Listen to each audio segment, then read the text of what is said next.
So me and Randy have been hanging out, talking a little bit about backdrops and conversations. So if you are ready to go, my dear friend, let me formally introduce you. How's that? Oh, look at that. Look at us. Beautiful. Okay. So thank you so much. And you know what? I love when it said time to be brave because I remember the conversation that me and you and Leslie had. And we Mm. were talking about you being a part of this project. And what people probably do not know is that all of the speakers are not only sponsoring with their time today and sharing with you and giving that, but they sponsored to be here. You cannot have a 350 million television worldwide 34 million impression event and not have it sponsored somehow and be able to be free to all women all over the world. And what I know, what we're going to do here today, Randy, is that when we talk and we make a step forward, that some other woman in some other part of the country is feeling that energy. She doesn't even know where it's coming from. Like, I know that's happening as we are on screen today. Have you ever wanted to make a movement and you just kind of, you might be a little nervous, but somehow your hand opened the door anyway?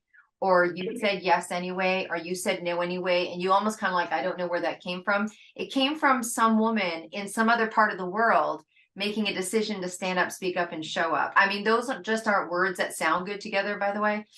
They really are. It is really a movement. So I remember the conversation, and you were like, "What am I going to talk about?" And I'm like, "Tell me your story. Tell me what you do." And I was like, first of all, no one does what you do. Second, get on screen. Like, it is so incredible. And I love I just love your background. I love your family's background. I love everything that you've done.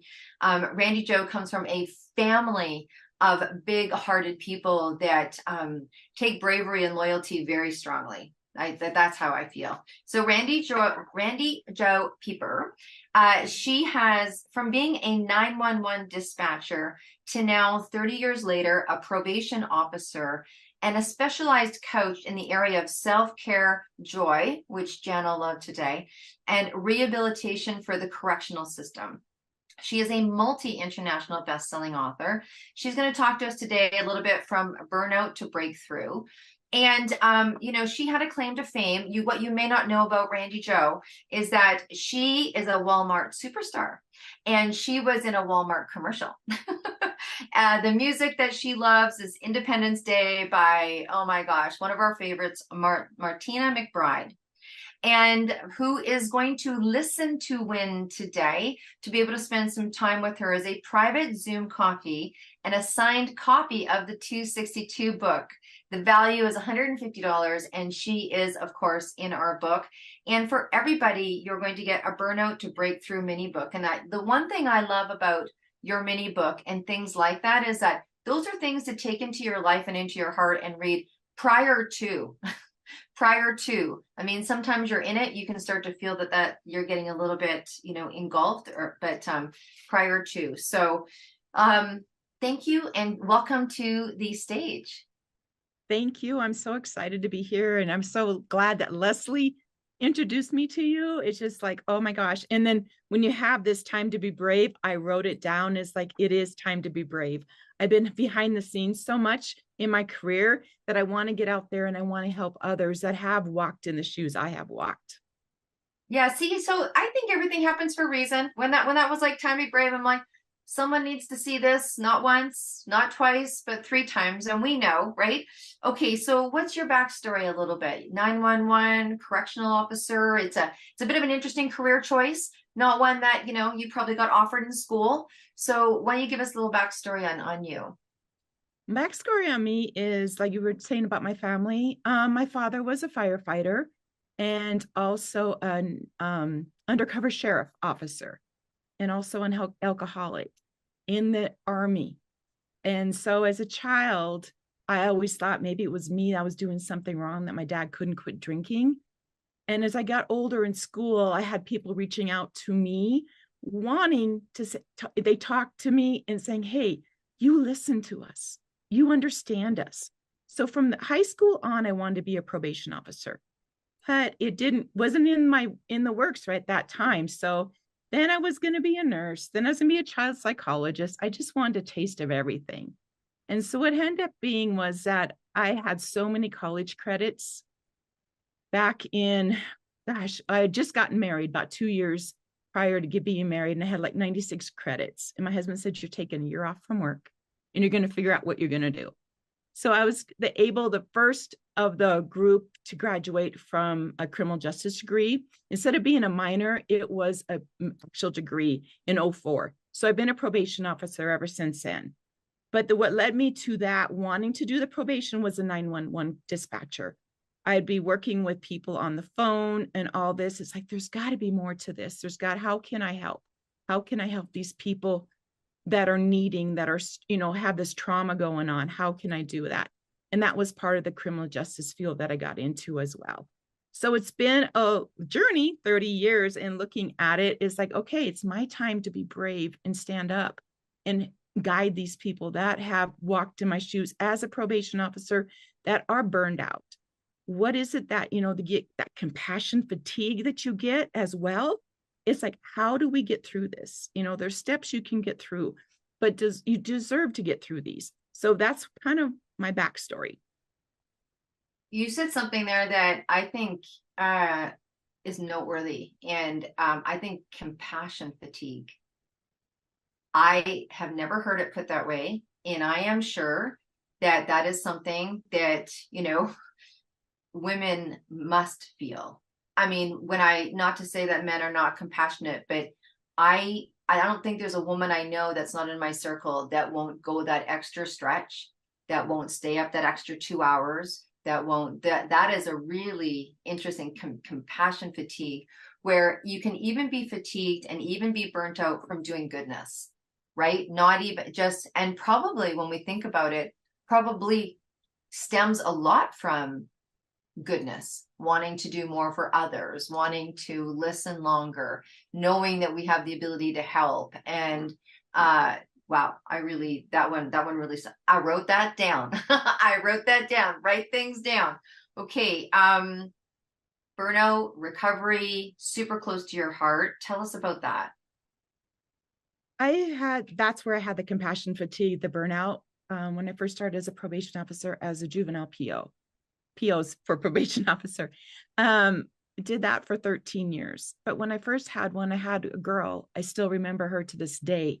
She was 12 years old and she ran away from home, and her parents didn't think nothing of it. And I'm thinking, oh my gosh, she ran away from home. Aren't you guys scared? What's going on?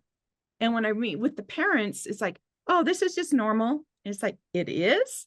So I learned a lot from these people that I worked with. They have this trauma that's going on, and they educated me. Even though I had the degree, I knew nothing. They educated me. And so that's where I started, was, okay, I'm bringing this stuff home. I have got to figure this out. If not, I'm going to be burned out. And have this compassion too. It's like, okay, what am I going to do? So what I reached out to was my coworkers, and I had a mentor, Shirley. And she was my mentor that helped me get through this. She goes, there's somehow you got to put that. You wear so many hats when you're in work. You're like their mother to the kid, your teacher, you're their counselor, you're the probation officer, you work with social services, you have everything. You have to take that hat off, put it in your car seat when you drive into that garage, take that probation hat off, put it in the seat. Because once you walk through that door at home, you're who you are. You're your wife, you're the aunt, you're the sister, that's who you are at that time. But when you leave the next morning, then you can put the hat back on. So that's just like little tidbits that I've taught my clients, too, even in their own, they have struggles too. Like some are nurses and some are, firefighters themselves that are on probation. And just because of the alcohol and stuff like that, it's like, how do you do this? So they've educated me. And then I'm also telling my coworkers, hey, this is what taught me, and this is what my mentor encouraged me to do. And that helped me tremendously. For when I was working with the youth, it was so much, it's easier to understand that piece. But then there was a new realm when I started working with adults into the drugs and drug addictions. And so from that time on, my mom was my rock. However, she passed away in 2015, and she was a nurse herself. And so she could relate when it came to the drugs and alcohol, why people use it, and their stuff that made them trauma that help, it's like, okay, this is where I'm resorting to. There's nothing that's going to help me. I'm going to self-medicate. So I could talk to my mom about that. But then it's like, oh my gosh, my mom's not there. My dad's not there. Who can I talk to? So that's when in about 2014, 13, before my mom passed, there's always a reason, right? I'm a firm believer that everything happens for you. So in 2013, I became a life coach, and that helped prepare me for my mom's passing in 2015 to understand that I do need a life coach. Even though I'm one, I also need one. And that's what's helped me now since 2015 now to get through this burnout, to break through and to educate others about it in this field. There's a couple of things there that I saw heads nodding, and one is, things happen for you, not to you, right? And the other is about coaches need coaches, advisors need advisors, experts need experts. Sometimes you can hear people go, is it ever going to end? And I think we get to places where we plateau and we get to enjoy the fruits of our personal development work. And then there may be a knowingness that, and I think the better that we are, the better that we are, right? Like the better that we are, the better that we are. And wow, that's amazing. And when you talked about your mom being your rock, it sounded like, when we have people put things into structure for themselves to get them through times, it must be difficult. That was one of the questions that I was going to have you is, what is your work like? Like, what does that encompass? Maybe you just shared with us a little bit, but maybe you can share a little more on what it is your work's like. But being able to take that hat off and leave it on the back seat or in the car seat, what an interesting way to put it. But yeah. So is there anything else about your work that that you do that you want to share with us before I had some other questions for you too, but is there anything about your work that you do that we don't know the scope of or the scale of, or where we can offer support? Or there's a lot, a lot of people, maybe, I don't know, people think a probation officer is just a person that sits behind the desk and they come in, people go to court, they check in, give them what the court orders are. But there's a lot more to it. We go into the fields, we go to their homes. We also are on the phone with them when they're crying, like, hey, I just need a sound mind, someone to listen to me. And I've had one example would be a success when I was just thinking about this, is a young lady. Well, she's about my age, I should say. About 12 years ago, she was on my caseload, and she was introduced to oxys from her doctor because was in a terrible car accident, and she got addicted to them. And she came on and then she got to where she needed them again and more. So she broke into a place just to sleep. And they found her in a car, like a junkyard or something. She broke into there and she was sleeping in there, and the cops found her and they arrested her for trespassing. She got on my caseload, and it's like, oh, wow, this is her story. It's like, oh my gosh, how can I rescue? And it's like, I can't, that's part of it too. We want to rescue, right? Mm-hmm. But I have this empathy too. It's like, how do I help this person to do this and coach her through this? So long story short, we put her into rehab, into a residential for 28 days. She's been sober ever since.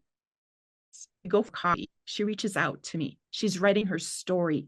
I'm encouraging her to get the book done. So she's getting closer, but just the trauma she had as a childhood, which is also affecting that too with the drugs and stuff. So it's like, we're going for coffee again. It's like, when's the book done? When's the book done? So we're encouraging her to get that done. So that's one of my success stories there. And that's what drives me, because she is the one that taught me, like, people that rely on the substance abuse, these are all good people. They don't want to be here. It's just that decision they made, that split decision, to help take away that pain just for that second. And then they got caught. But and a lot of people will say, I'm so thankful I got caught, because you're helping me to see the light in me again, this joy and this passion that I had prior. So there's a lot to it. There's a lot of, like, it's compassion fatigue that we bring home, or we process. So I'm so glad that we have trauma informed within our department, which has been needed forever. And we're finally getting educated on that. So we're using that to build our skill bases too as a PO. Well, I'm so glad that you did that, because I know that when we talked earlier, when we were talking pre-show, weeks ago, I think that a lot of us think that parole officers are exactly what you said. You're the people that go to court to, okay, this person, this, because we see TV and what have you, and like, oh, I have to check in with my parole officer. But I don't think they understand, and didn't till this moment, the depth of the role of a parole officer, the engagement of the role, whether it's life coaching, counseling, supporting, and then making sure that people are doing what it is that they need to do for themselves as well. It's a pretty vast role. What do you do to deal with, because you're talking to people, it's kind of like, you're talking to people each day that are working towards a better life. You've probably seen and experienced some pretty traumatic pieces of information. What do you do to keep yourself grounded, to keep yourself in that place of like what you're talking today? Like, I mean, you're just at this beaming light and waking up our awareness to what that role that you play, not only as a parole officer, but really in community, right? Really, you are a community officer. So what do you do to take care of yourself? There's like 3 steps that I like to do. Is first one is self-care. And it's getting up early in the morning, 4:30, 4:45, just getting up there and just journaling what I'm grateful for, and or listening to, do meditation, or reading in the Bible, whatever it is that has helped me tremendously. And I get my coffee first thing though too. So it's just my time just to breathe. Maybe it is some breath work I do, but it's just that peace and quiet that I'm sitting in stillness.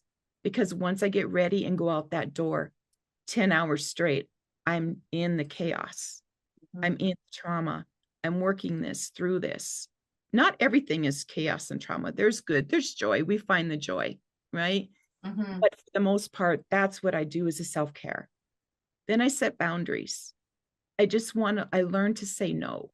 I've really learned to say no at work, because I want to please everybody. Whether it's like, okay, I want to be on this committee, or I want to help this person. I want. But it's like someone told me a few years ago, when you learn to say no, what happens is they respect you more, because you're putting all your emphasis into that one thing you say yes to. And when you get that project or whatever it is done, and they come back later and ask you, can you help? And you say yes, they know you're going to give it your all. So that's part of another one. And live your legacy now. I want to live it now. We couldn't have children. That's another story.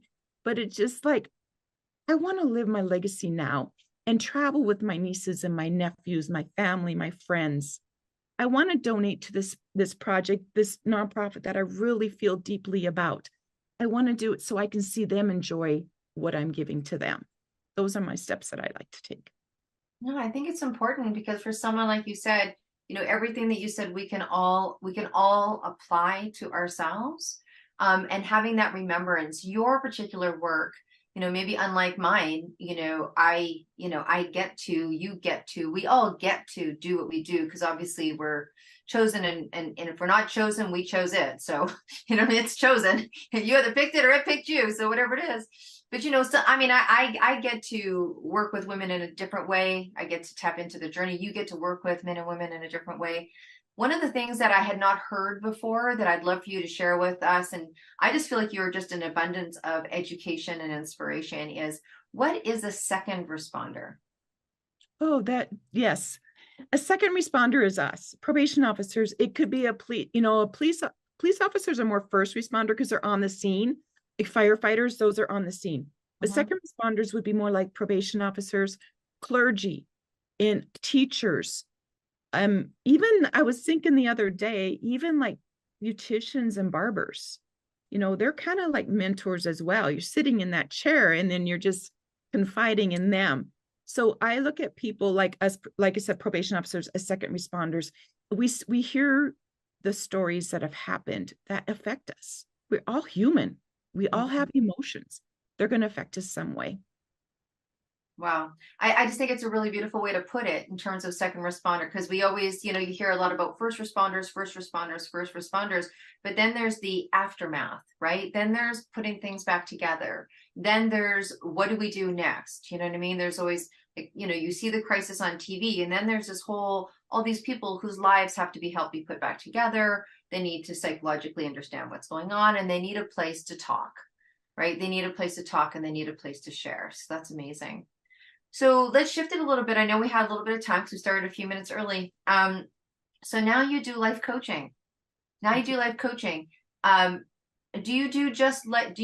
coaching for people that are in your sector, or do you do life coaching now for everybody? Like, that's how do you take your skills there and you've transferred them there, and you've now decided to put it into an umbrella of life coaching and create a practice. So whom do you life coach?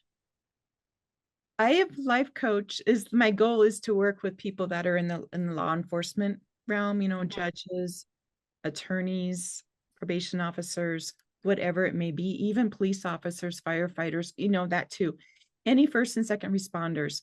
But I've also had people reach out to me that are empty nesters, which is a transition as well. So that's what I've really enjoyed working with, women that are like, okay, I've given, but now I got to give back to myself. And that's my passion's at, is like, I want to help everybody. I want to be a rescuer, but I know that is impossible. So it's just like, okay, you got to niche it down, Randy. But, I won't turn it, more than happy to do a call with someone to see if we're a good fit or not. Yeah. Well, I think that that always tends to be, in the world of business, I've talked to a lot of women in business, I'm sure you have as well, and that concern about niching ourselves down or being in that sector. But what an incredible, it's kind of like being in the field and being in corporate at the same time. Do you know what I mean? It's like you understand both sides of it. So what better? And I know that when I had my private health studio, I used to work a lot with people that were RCMP. And there's just a different conversation.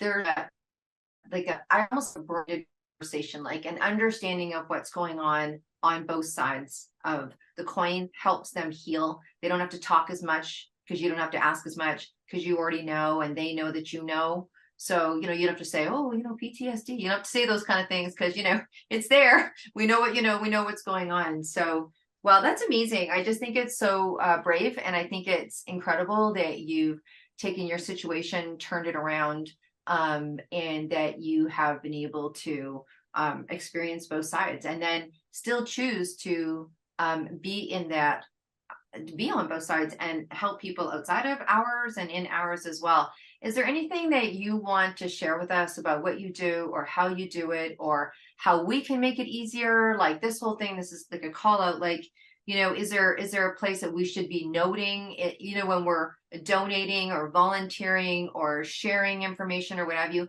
Is there organizations that get forgotten about? Is there places where people can put their time, their money, their energy to support the arena that you're doing?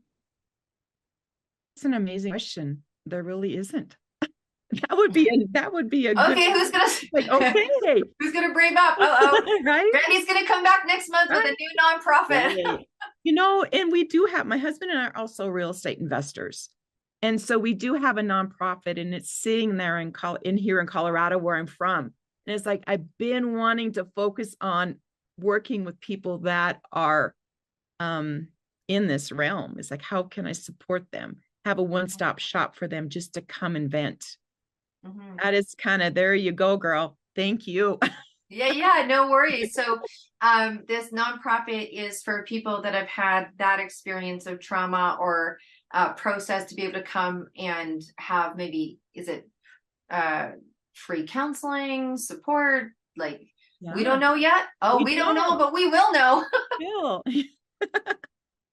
Oh my gosh, it started here. All of you that were here, it started here. Yeah, so we do have a name for it. It's called Perfectly Imperfect Set.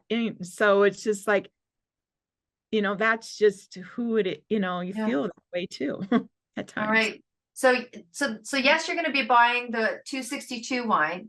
Oh, I don't know if it'd be, maybe we have to do de-alkalized one. Perfectly Imperfect is the next wine that you're going to be buying as we're doing a fundraiser for you. But Right? I'm so glad. You know what? That question wasn't even on our list of No. questions or conversations. It just came to me that, here you are, you have a voice. This is a very large stage. When all said and done, that people will be watching this over and over again. I'm sure someone's heart's getting tugged as you're speaking. They may want to reach out, collaborate, and work with you on that. So, wow. Okay, well, if there's nothing else to be said, let's do some love and some jazz hands and some hearts. And thank you so much for sharing your personal journey and